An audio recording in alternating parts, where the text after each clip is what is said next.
Hey guys, tonight we're diving into something a little uncomfortable. Picture it, you're a medieval woman, standing on the precipice of one of the most important, yet terrifying, nights of your life. It's your wedding night. But it's not the romanticized version you're probably imagining. No candlelit dinners or soft music, just an overwhelming sense of dread.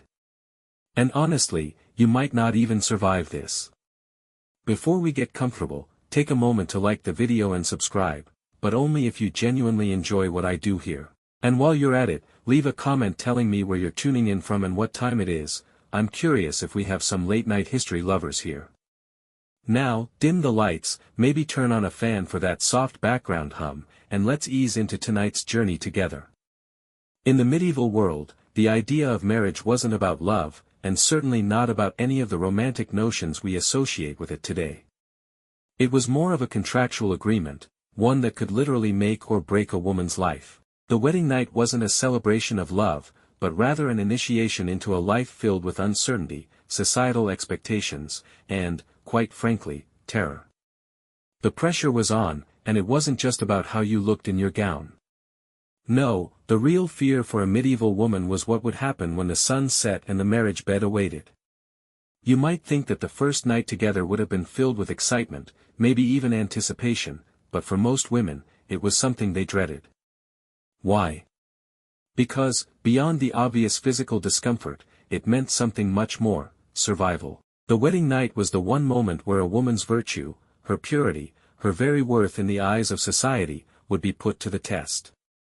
And society? Well, society had a lot riding on that first night.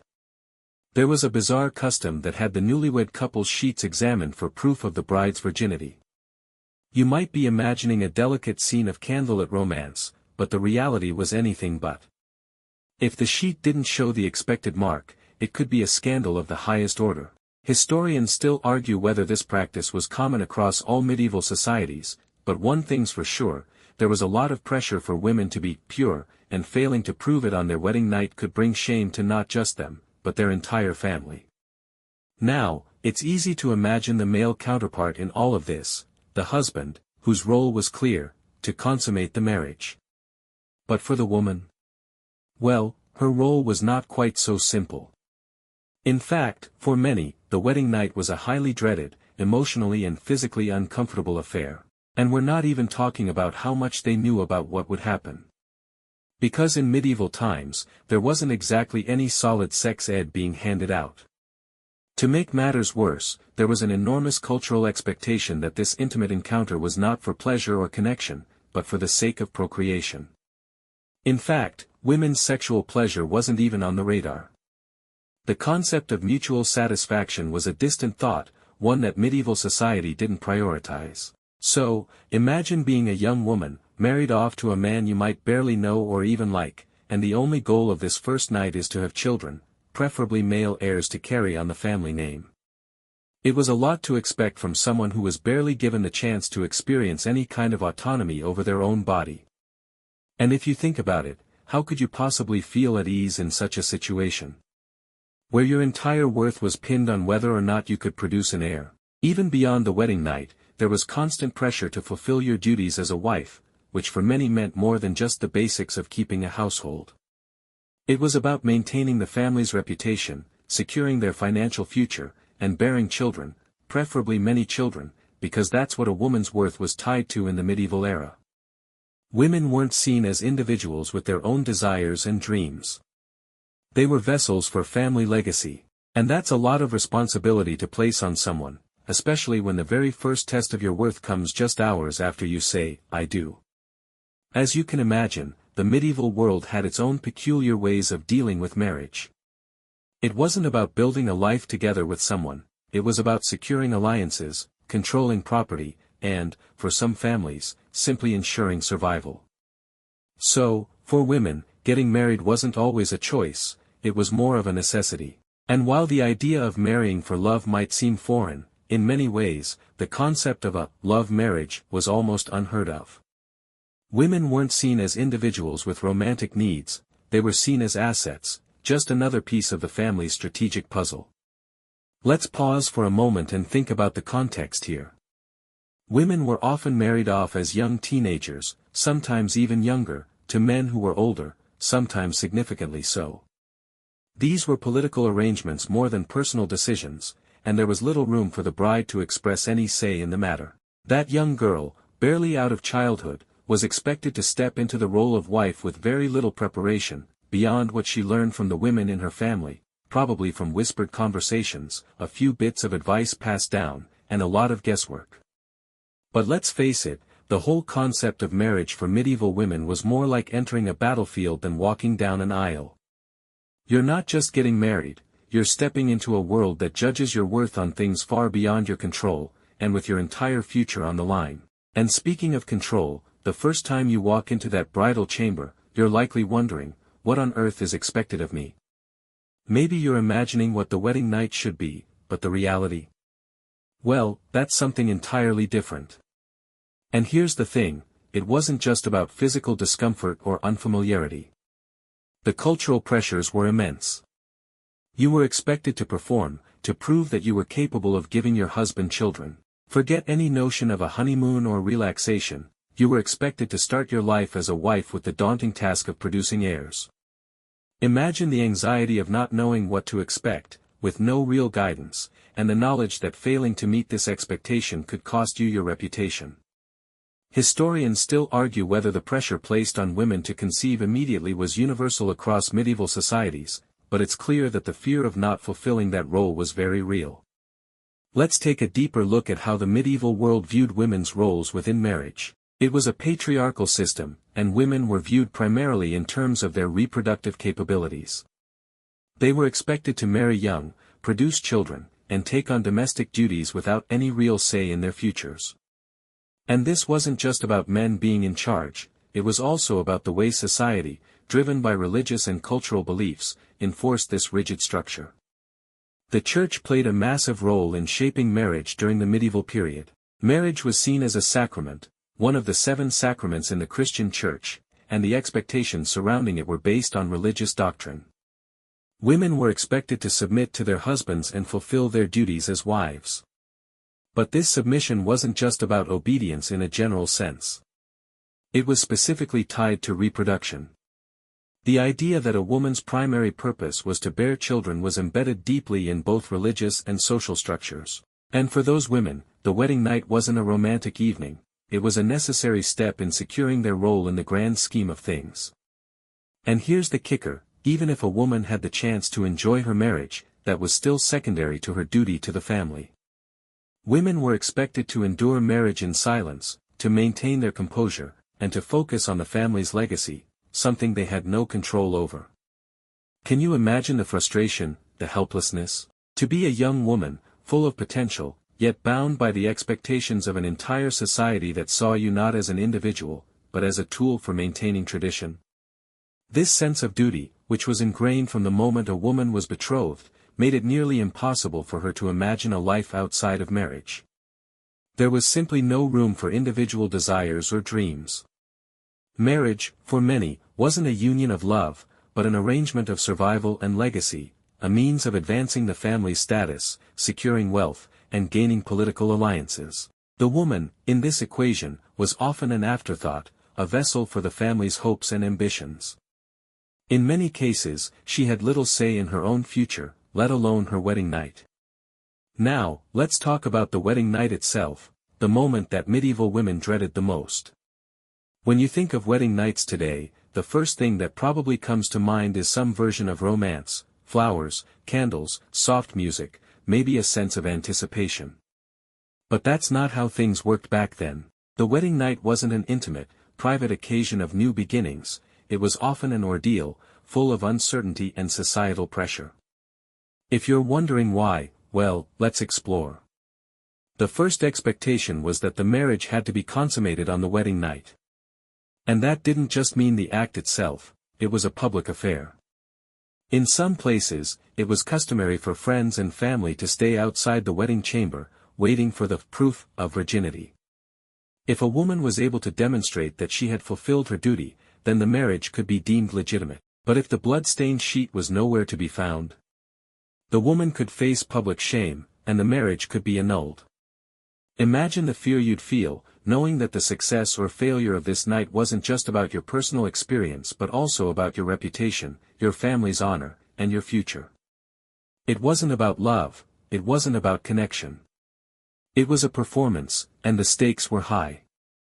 But even without the physical examination, there were other strange customs tied to the wedding night. For instance, the groom's family sometimes had to witness the couple's first moments in bed to ensure that the marriage was consummated properly. Think about that for a second. Picture being expected to perform under the gaze of strangers, your family, your husband's family, just because your social value depended on it. It wasn't just about sexual discomfort, it was about enduring humiliation, too. Now, let's talk about how all of this plays into the much larger picture of medieval marriage customs. You see, marriages were, in many ways, like a business transaction. Women were not marrying for personal happiness, but to secure alliances, land, and wealth. Their families often saw the marriage as a means to protect their futures, not as a celebration of two people coming together.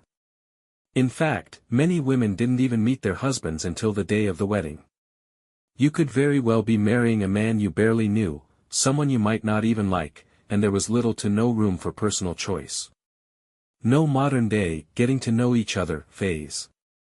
It was all about duty. Historians still argue whether the lack of choice in marriage was more prevalent in certain regions or whether it was a universal experience for women across Europe. However, it's clear that many women had no voice in the decision and were essentially handed over like a property transfer. That's the level of control that medieval society had over women's lives, and the wedding night was just the first of many instances where their personal autonomy was disregarded. Imagine how that must have felt, waking up the day after your wedding, with no sense of control over your life. You'd been handed over to a man you barely knew, with the societal expectation that you would fulfill your duties as a wife and mother, whether you were ready or not. And if you failed, the consequences could be severe. Divorce was incredibly rare in medieval times, and there were few outlets for women to express dissatisfaction with their marriages.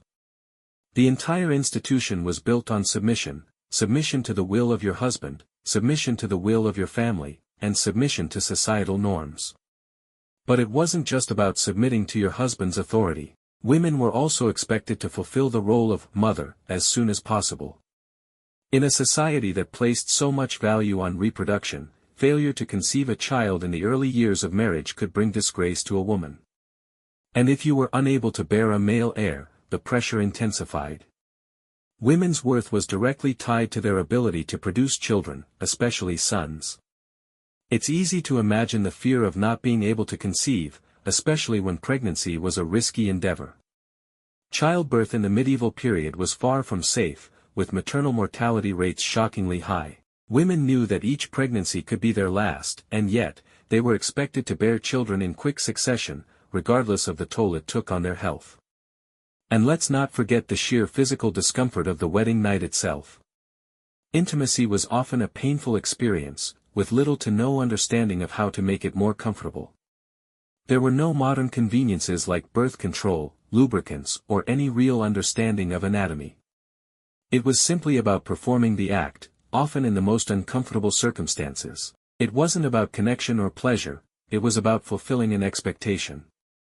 Word count, 1829. So far, we've explored how the medieval wedding night wasn't just a private affair, it was steeped in societal expectations, fears, and rituals that made it far from the romantic moment we might picture today. But there's more to it. As you might expect, the pressure surrounding marriage extended well beyond the wedding night and lingered throughout the woman's married life. It wasn't just about performing on that one night, it was about proving, day in and day out, that you were fulfilling your role as a wife and mother. The stakes were high, and failure wasn't an option. One of the most dreaded aspects of marriage for medieval women was the expectation to produce children, especially male heirs.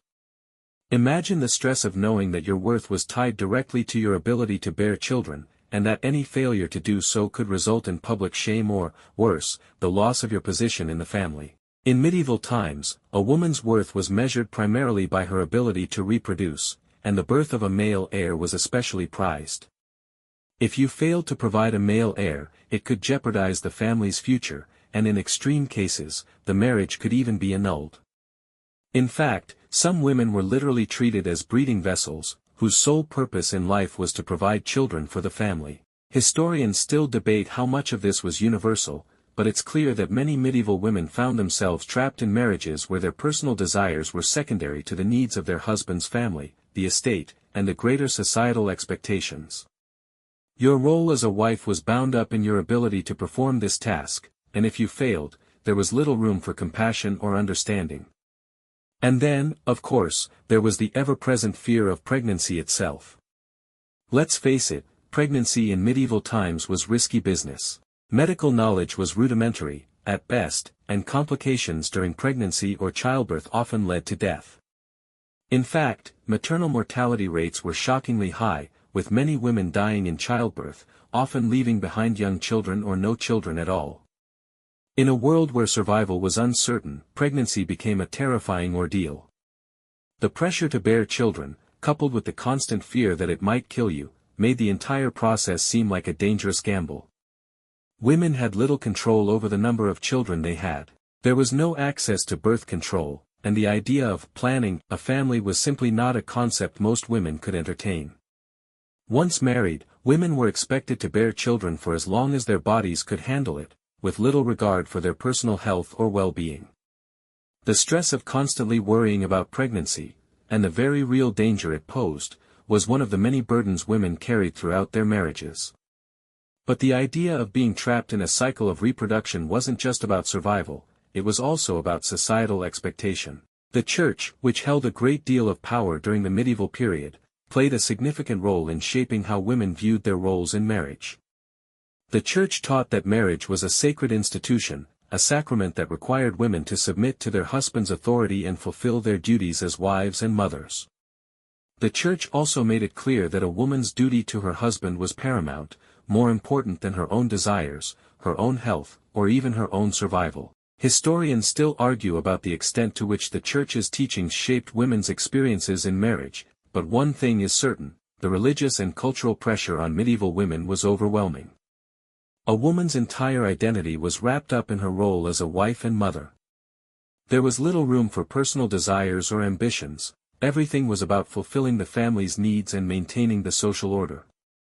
And the Church, which held sway over so much of medieval life, reinforced this system, ensuring that women understood their place in it. And let's not forget the issue of consent.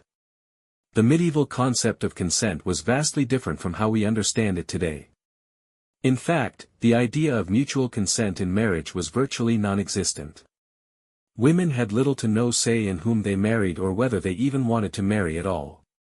Marriages were often arranged by their families, and the bride had no choice but to comply. This lack of autonomy left many women feeling trapped in marriages they didn't choose, with little recourse for escape. The lack of consent extended beyond the wedding night itself. Women were expected to fulfill their marital duties, including sexual intimacy, regardless of their personal feelings. The idea of marital consent, as we understand it today, simply didn't exist in medieval society. A woman's body was seen as the property of her husband, and her primary role was to provide him with children. This dynamic of ownership and duty only added to the psychological burden that women faced in their marriages. But here's the thing, despite the overwhelming pressure and the lack of agency, many women still found ways to resist, rebel, or carve out some semblance of personal power. Women may have been oppressed, but they were not entirely powerless. In some cases, women used their roles as wives and mothers to influence family decisions, navigate power structures, and even secure some degree of autonomy. Historians still debate whether these small acts of resistance were enough to truly break the chains of medieval patriarchy, but they do offer a glimpse of how women, despite the odds, managed to assert their agency in a world that sought to suppress it. Now, let's zoom out for a moment and look at the larger context of medieval life, especially how women navigated their roles in society beyond the wedding night. By now, it's clear that the wedding night wasn't the end of the story, it was just the beginning of a long, complex journey that women were expected to undertake without much say in the matter. Once married, women were bound to their new roles as wives and, if lucky, mothers. But it wasn't just about surviving the wedding night, it was about surviving the relentless pressures of medieval marriage and the societal expectations that came with it. One of the most significant pressures placed on medieval women was the expectation that they marry young and often. Women were expected to marry as soon as they were deemed capable of bearing children, which typically happened as soon as they reached puberty, around 12 to 14 years old in many parts of medieval Europe. This created a society where young girls were married off to older men, often much older than them, and expected to immediately begin fulfilling their duties as wives. Can you imagine being so young and expected to take on such an important and serious role? It was a lot to ask of anyone, let alone a girl who was still figuring out who she was, much less navigating the treacherous waters of marriage and motherhood. For many women, marriage meant stepping into a role that was defined not by personal fulfillment, but by duty. Your worth was tied to your ability to fulfill the expectations of your husband and in-laws, to bear children, and to maintain the household. Personal happiness? That wasn't even a factor. For medieval women, happiness was secondary to survival and social standing. The pressure to uphold your family's honor and maintain the marriage could leave little room for personal desires or freedom. And let's not forget the harsh realities of medieval society. Life was short, unpredictable, and often brutal. Women faced constant dangers from childbirth, disease, and the general precariousness of medieval life. The high maternal mortality rate meant that many women died young, often in childbirth or from complications related to pregnancy. Imagine being a young woman, married off at 14, knowing that your body might not even survive the first few years of childbearing. It's no wonder that many women approached marriage and childbirth with a sense of dread. In addition to the physical risks, women also had to contend with the social pressures of the time. For instance, a woman's worth was largely determined by her ability to provide children, especially male heirs. If a woman failed to bear a male heir, it could lead to significant social and financial repercussions. A marriage without a male heir could lead to the family's downfall, leaving the wife at risk of being blamed for the failure. Even the most accomplished and well-respected women in society were not exempt from this pressure. Women were expected to produce children, and if they didn't, they were often seen as failures, despite the fact that there was little they could do about it. On top of all this, there was the looming presence of the Church. The Church held enormous power in medieval Europe, and its influence permeated every aspect of marriage. Church doctrine dictated how marriages were conducted, how women were expected to behave in them, and even how women's roles were defined within the family. The Church reinforced the idea that marriage was a sacred institution, and that women's roles were divinely ordained. Women were expected to submit to their husbands as a reflection of their submission to God. The concept of mutual respect or equality in marriage was virtually non-existent. Historians still debate how much influence the Church had on the everyday lives of medieval women. Some argue that the Church's teachings were central to shaping how women saw their roles in marriage and society. Others claim that, while the Church had influence, women still found ways to navigate their roles outside of its constraints. Regardless, it's clear that the Church's teachings reinforced a rigid societal structure in which women had limited options. They were expected to marry, produce children, and maintain the household, all under the supervision of their husbands and families. And if that wasn't enough, the pressure to be a perfect wife and mother was constantly reinforced through societal and religious expectations. But let's not romanticize the past. While we may look at these stories through a lens of historical curiosity or academic interest, the reality for medieval women was that their lives were often constrained by circumstances beyond their control. They didn't have the luxury of making choices about who they married or when they had children. They didn't get to decide how many children they would have or when they could stop bearing them. Theirs was a life of duty, survival, and submission, and often, the only way out of this life was through death. The idea of escaping an unwanted marriage or a difficult life was, for the most part, unattainable. Divorce was rare, and annulments were difficult to obtain, particularly for women. The stigma surrounding divorce meant that most women were trapped in marriages they didn't choose or, worse, in abusive relationships with no means of escape. For many, death was the only way out. Historians still debate how common or rare divorce was in medieval times, but one thing is certain: the power dynamics in marriage were firmly tilted in favor of men, leaving women with very few options if their marriage turned sour. As we continue our journey through medieval marriage, it's important to understand the broader implications of the societal structures that shaped women's lives during this time. We've discussed the wedding night and the pressure to bear children, but let's delve deeper into the power dynamics that were at play. The medieval world wasn't just about survival, it was about maintaining a rigid social order that left little room for personal freedom or choice, particularly for women. One of the key aspects of this societal order was the concept of dowry.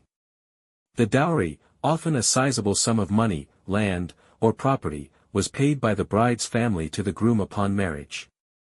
It was meant to secure the union and provide financial stability to the newlyweds. But for women, the dowry was much more than just a financial transaction. It was an integral part of their marriage and their role in society. Essentially, a woman's worth was directly tied to the dowry she brought into the marriage. If her family could offer a large dowry, she was seen as a valuable asset, and her marriage prospects would be much better. However, the dowry also carried a heavy burden for the bride. It meant that women were often married off to men they barely knew, sometimes much older men, with whom they were expected to start a family. In many cases, the dowry was the only thing that protected a woman's future, giving her a certain level of security in a world that provided very little for women outside of marriage. The idea of marriage as a transaction meant that a woman's agency was largely diminished. She wasn't marrying for love or companionship, she was marrying for survival, and her family's financial status often dictated her fate. This economic pressure to secure a good match often led to the early marriages of young women. Girls as young as 12 or 13 were married off, sometimes to men who were significantly older. Imagine being that young, having barely reached puberty, and being expected to take on the duties of a wife and mother. The emotional and psychological toll of such marriages was enormous, and the reality of medieval life meant that women were often unprepared for the physical, emotional, and social demands placed on them. The constant pressure to produce children, maintain the household, and ensure the family's financial stability could leave little room for personal growth or happiness. The fear of pregnancy, which we've touched on before, was ever present for medieval women.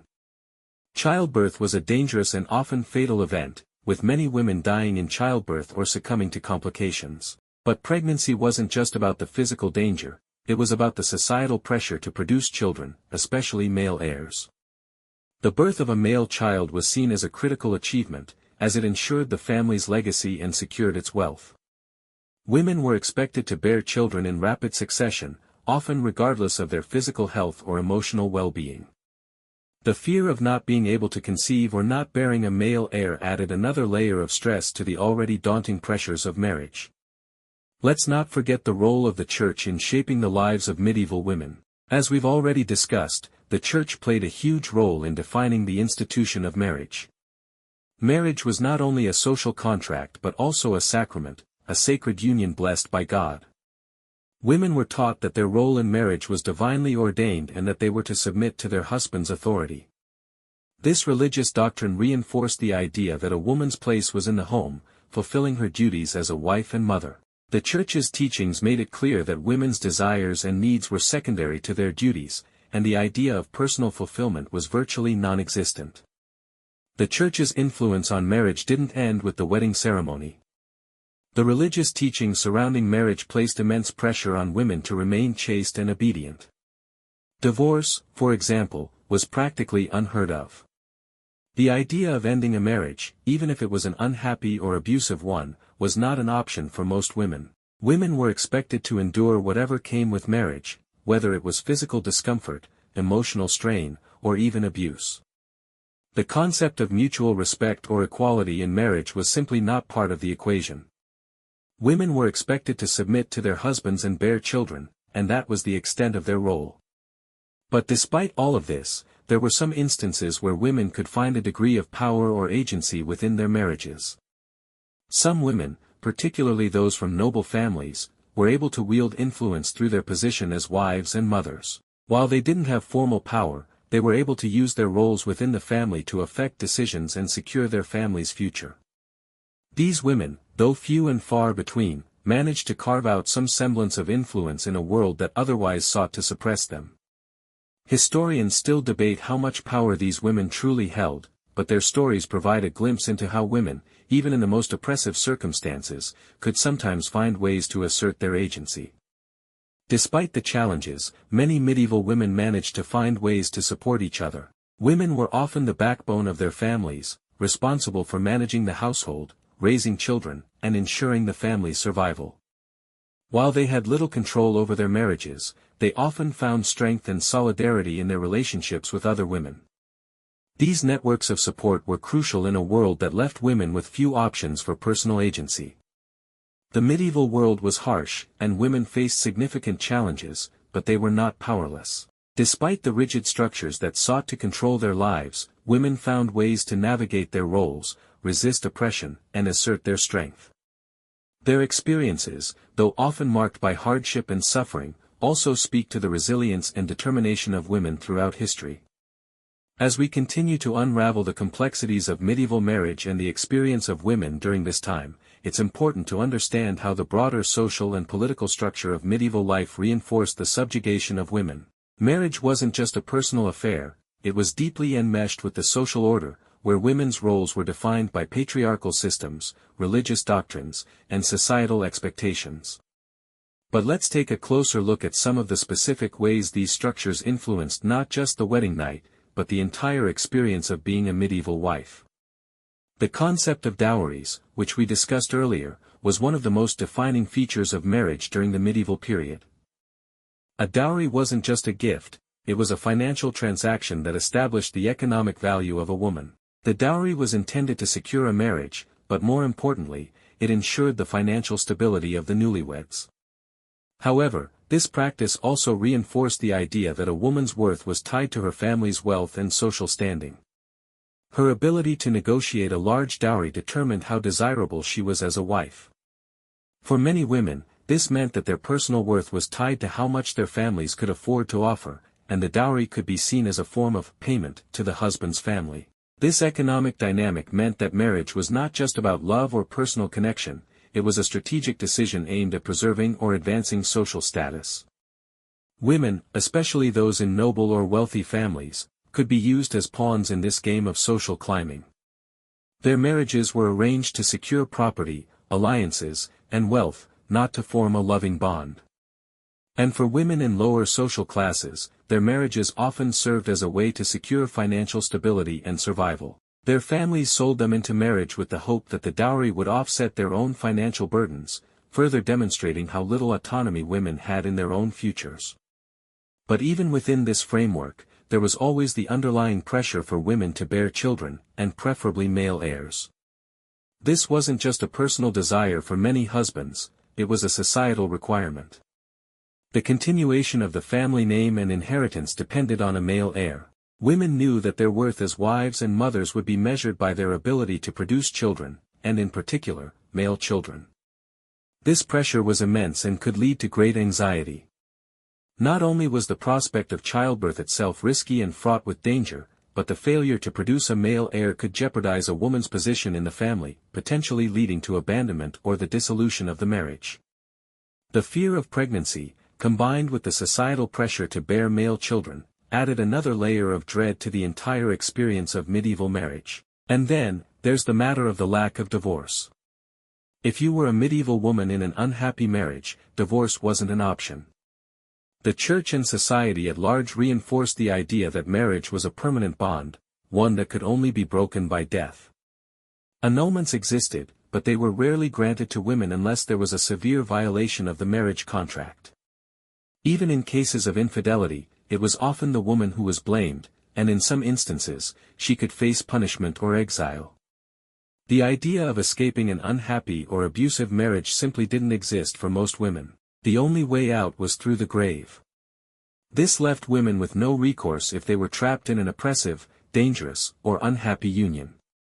Historians still debate how much agency medieval women had in their marriages. On one hand, women were expected to be obedient to their husbands, submit to their authority, and bear children. On the other hand, many women found ways to assert themselves within their marriages, influencing family decisions, controlling household finances, or securing favorable positions for their children. These women, though rare, serve as a testament to the resilience of medieval women who, despite their lack of formal power, managed to wield influence and navigate a world that sought to suppress their voices. However, even for those women who did manage to assert their power, the societal framework remained largely unyielding. Women were still bound by the rules of their time, expected to submit, bear children, and maintain the family home. Their personal desires and needs were secondary to their roles as wives and mothers. And yet, despite these oppressive conditions, many medieval women found ways to navigate their roles, whether by forming strong networks of female support, using their influence within the family, or simply enduring the hardships of marriage with resilience. What we need to remember, as we examine this history, is that while medieval women were often denied autonomy and agency, they were not completely powerless. They may have had little say in who they married or when they had children, but they did what they could to survive and sometimes even thrive within the constraints placed upon them. Their lives were often fraught with hardship, but their perseverance and strength shine through in the records that remain. Historians still argue whether these small acts of resistance were enough to break the chains of patriarchy, but what we do know is that medieval women were not simply passive victims, they were survivors, who adapted and fought in ways that history has sometimes overlooked. As we move forward, it's important to recognize that the story of medieval women isn't just a tale of suffering, it's also one of survival, resilience, and the complex ways in which they navigated their roles in a society that sought to control them. Their stories, though often untold, are worth remembering. They remind us that even in the harshest of circumstances, women found ways to assert their strength and influence. As we move further into the story of medieval women, it's time to explore the ways in which they attempted to navigate a world that seemed designed to suppress them. While it may appear that medieval women were largely powerless, the reality is more nuanced. Despite the oppressive societal norms, many women managed to carve out spaces of influence, agency, and autonomy. The tools available to them were often subtle and indirect, but they were there, and they wielded them in ways that could be surprising. Let's first look at the role of women in the household. In a time when the majority of people lived in small, rural villages, the home was often the center of social and economic life. Women were not just homemakers, they were the backbone of the household. They were responsible for cooking, cleaning, childcare, and managing the household's day-to-day affairs. But their roles went beyond just domestic duties. Women were often in charge of the household finances and had a significant say in the running of the family estate. While their husbands might have had the final say in large matters, the woman of the house was often the one who ensured that the household ran smoothly. In fact, many noblewomen wielded considerable power within their own homes. They were responsible for managing the family's wealth, overseeing servants and workers, and ensuring that the estate was well maintained. Some even had control over land and property, which, in a patriarchal society, was a significant source of influence. While they were technically under the control of their husbands, many women in the medieval period were able to exercise a significant degree of autonomy within the confines of the home. Historians still debate whether these women were truly powerful in the political sense, but it's clear that their influence within the household was far-reaching and essential to the family's success. But it wasn't just about managing the household. Women also had a role to play in the broader social fabric. They were responsible for maintaining the social and cultural traditions of their communities, and they often served as the primary caretakers of religious and spiritual life within the home. Women were expected to teach their children, especially daughters, the ways of the world, and to instill in them the values of the family and the church. In some cases, women could even become influential religious figures. For example, abbesses in convents wielded considerable authority, and many women took vows of chastity, becoming nuns who controlled wealth and influence in ways that were unique to their position. But even in these more autonomous spaces, women were still bound by the expectations of society. Their ability to exercise power within the household was always contingent on their roles as wives and mothers. There was no room for personal ambition beyond these defined roles, and any form of resistance was often punished harshly. For example, Women who challenged the authority of their husbands or attempted to break free from the confines of marriage could find themselves ostracized or disinherited. The church played a central role in reinforcing these norms, and it was not uncommon for women to be excommunicated or shunned for violating the social expectations of their gender. The church's influence on marriage cannot be overstated. Medieval women's lives were heavily shaped by the church's teachings on marriage, family, and the role of women. The church taught that marriage was a sacrament, something that could only be broken by death. Divorce, as we've mentioned before, was virtually impossible. And women who wished to leave abusive or unhappy marriages had no recourse other than enduring the hardship or seeking sanctuary in a convent. Women were expected to submit to their husbands, to serve as dutiful wives and mothers, and to do so without complaint. The concept of mutual respect or partnership in marriage didn't exist. It was all about submission and duty.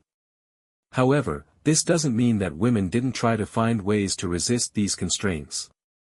Some women resisted by simply refusing to adhere to the gender roles that society expected of them.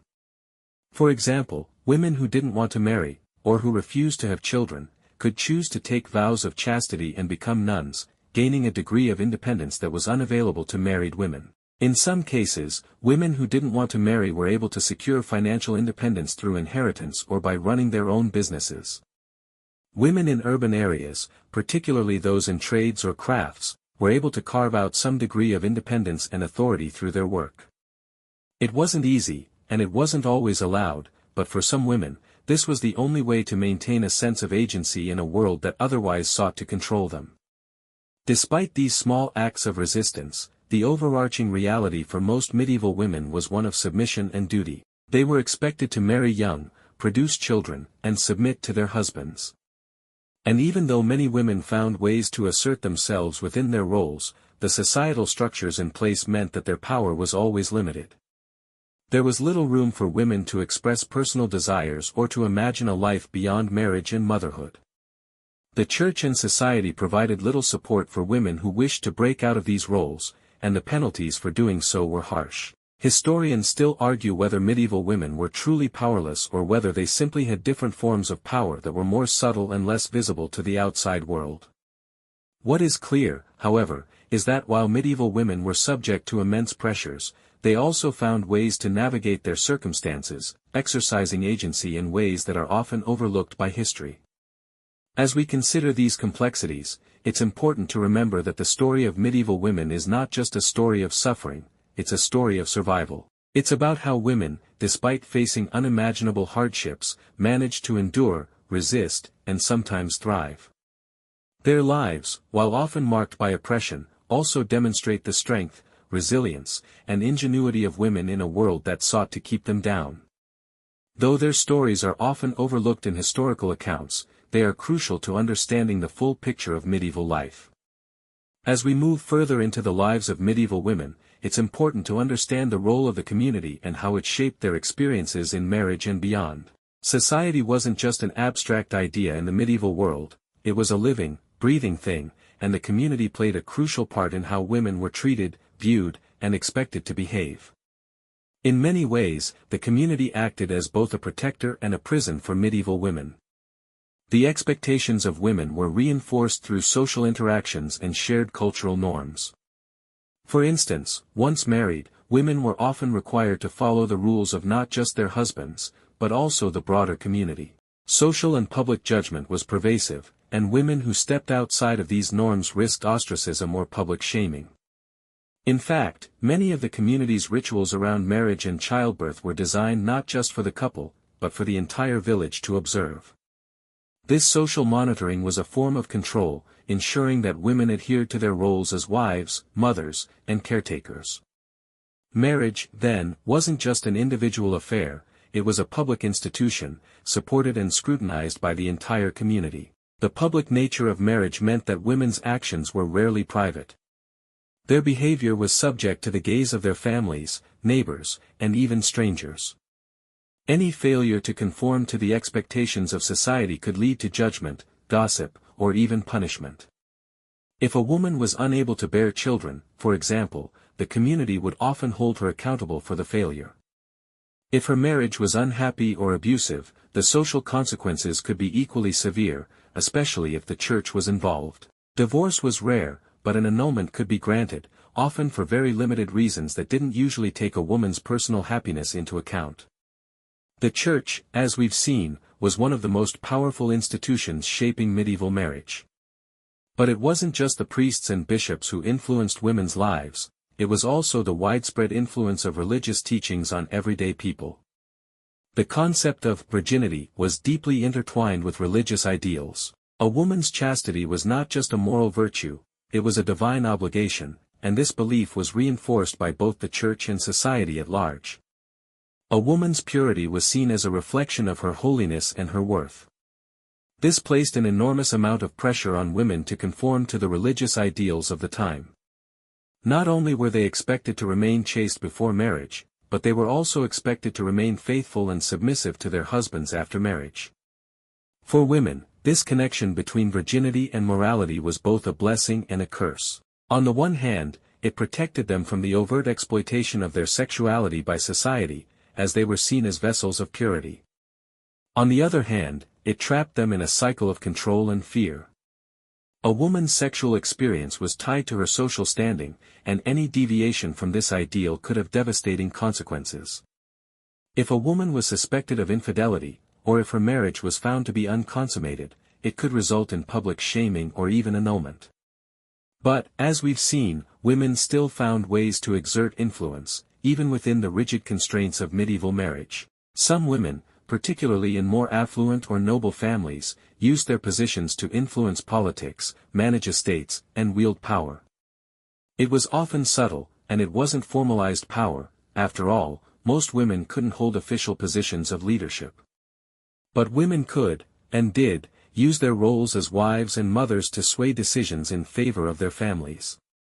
Their domestic influence was their primary source of power, and in many cases, this was enough to leave a lasting impact. Still, for the vast majority of women, these forms of subtle influence were not enough to overcome the societal systems that had been designed to restrict their power.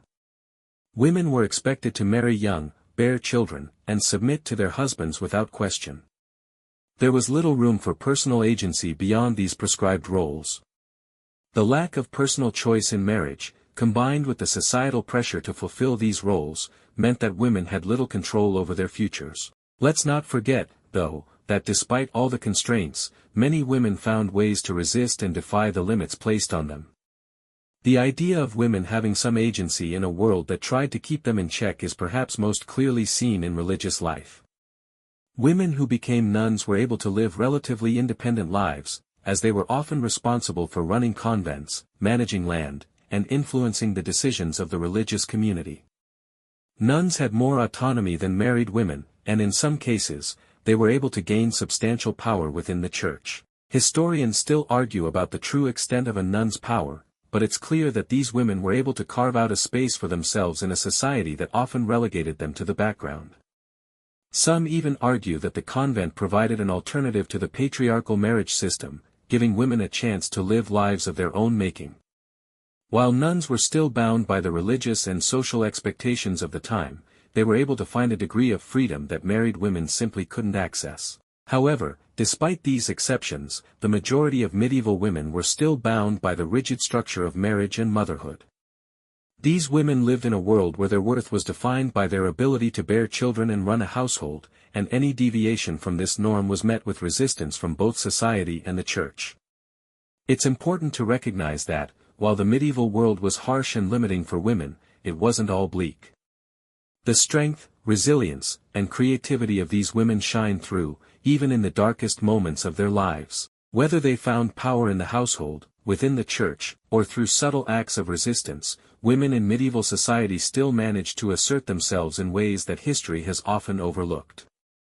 As we reach the final section of our exploration into the lives of medieval women, it's essential to reflect on the legacies of their experiences. The medieval era, with all its constraints, limitations, and societal pressures, undeniably shaped the roles of women for generations to come. While we've covered a lot of ground on how medieval women were expected to navigate the challenges of marriage, motherhood, and society, it's important to take a step back and ask, what was the lasting impact of all this? How did the structures of the medieval world affect women's lives beyond their time, and how can we understand their resilience today? At the core of medieval women's experiences was the perpetual tension between the constraints imposed upon them and their ability to carve out small but meaningful spaces of power. We've discussed how marriage, childbirth, and the expectations surrounding women's roles were often daunting and oppressive. But it's also crucial to remember that women were not simply passive victims in these circumstances. While the systems in place tried to box them into predetermined roles, many women found ways to influence their families, communities, and, in some cases, entire political systems. Consider the role of women in the courts of medieval Europe, for example. While royal women were often married off to form political alliances, many wielded significant power in their own right. Figures like Eleanor of Aquitaine, Blanche of Castile, and Catherine of Aragon, each of them, in her own way, left a lasting impact on European history. These women were not just wives, they were mothers, regents, and political players. Their influence shaped the trajectory of kingdoms, marriages, and even the course of wars. Despite the patriarchal system they were entrenched in, these women found ways to play pivotal roles in the medieval world. Historians still argue whether they truly had the same level of power as their male counterparts, but the fact remains that their presence in historical records speaks to their agency. But even for women who didn't wield political power or control over land, the impact of their lives was felt in quieter ways. Women in smaller towns and villages played essential roles in their communities. Whether it was through their work as midwives, healers, or moral leaders, women were critical to the functioning of medieval society. They carried the knowledge passed down through generations, herbal remedies, traditional rituals, and skills that were often undervalued by the broader societal structure. In the home, women were the keepers of knowledge, passing on cultural traditions, religious values, and practical wisdom that kept families together and communities strong. And then, of course, there was the profound role women played in religion. Religious life offered women an avenue for independence that few other paths could provide. Becoming a nun allowed women to escape the expectations of marriage and motherhood and instead focus on spiritual and communal life. The power that women held in convents and monasteries often went unrecognized by historians, but it was significant. Many abbesses had the authority to run vast estates, manage wealth, and influence local politics. These women often had more autonomy than their married counterparts, and their ability to control resources and land was a unique position in a world that otherwise kept women confined to domestic spaces. Historians still debate how much influence these women actually had, but what is clear is that they provided women with an alternative to the traditional roles of marriage and motherhood. The convent was a space where women could find solace and power, where they could devote themselves to something other than the duties of wife and mother. And in some cases, women's roles in religious life gave them access to resources and opportunities that would have otherwise been unavailable to them. However, despite the progress that some women made, it's important to acknowledge the harsh realities of the medieval period for the majority of women. For most, the lack of personal agency, the ever-present dangers of childbirth, and the strict expectations placed on them created a suffocating existence. Women were often forced to submit to societal and marital norms, their desires and needs disregarded in favor of family legacy and survival. The medieval world did not offer women many opportunities for personal fulfillment, and their roles were often dictated by the needs of their husbands, families, and communities. As we look back on this history, we also need to recognize how far we've come since the medieval period. While many of the structures and expectations that defined medieval society are long gone, the echoes of that past still rever.